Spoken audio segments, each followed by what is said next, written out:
તો પછી એ કરાવવું પડે ને. અને 20 વર્ષ સુધી શું કામ બેસી રહ્યા ઓબીસી નો દાખલો કઢાવવા માટે? 20 વર્ષ સુધી શું કામ ઓબીસી નો દાખલો માટે કોઈ બેસી રહ્યો? અને એમના ઘરમાં કોઈનો ઓબીસી નો દાખલો નથી. ભાઈ પણ તમે લેખિતમાં અરજી કરી દો. એ કહે છે આપી દઈશું, વાર્તા પૂરી. ના ના, આવું પરિપત્ર જ નહીં ભાઈ. આવું કોઈના ડોક્યુમેન્ટ તમે ચેક કરવા માટે તમે ફોર્મમાં એલસીની જરૂર શા નહીં પડે? ચૂંટણી અધિકારી નહીં તમે કે તમને બતાવી બેઠા. અરે પણ ફોર્મમાં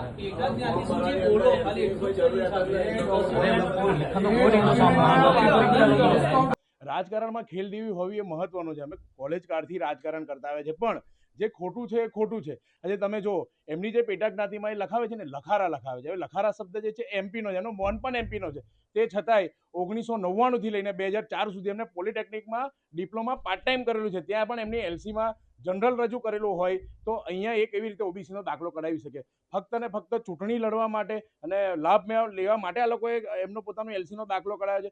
એમને જે ઓબીસીનો દાખલો કઢાવ્યો છે તદ્દન ખોટો છે. કેમ કે લખારા જે જ્ઞાતિ છે એ એમપીની છે ને, એમપીમાં જ્યારે ઓબીસીમાં આવતા હોય તો એ જ્ઞાતિ ગુજરાતમાં ઓબીસીમાં ના લઈ શકાય એ ગુજરાત સરકારે કીધેલું છે. તો શું આ અધિકારીઓ સરકારને ઘોડીને પી ગયા? આ ઓબીસીનો દાખલો કાઢનાર જે સક્ષમ અધિકારી ત્યાંનો છે એ લખારા વાંચ્યું નહીં હોય એને? હું માનું છું કે આ કોઈ મિલીભગત અને સાંઠગાંઠ અને રૂપિયા આપીને કરાયેલું કૃત્ય છે. ઓબીસીનો દાખલો કઢાયો છે અને આ દાવેદારી બીજેપીએ કરી છે. આ ફોર્મ સખત રીતે રદ થવું જોઈએ.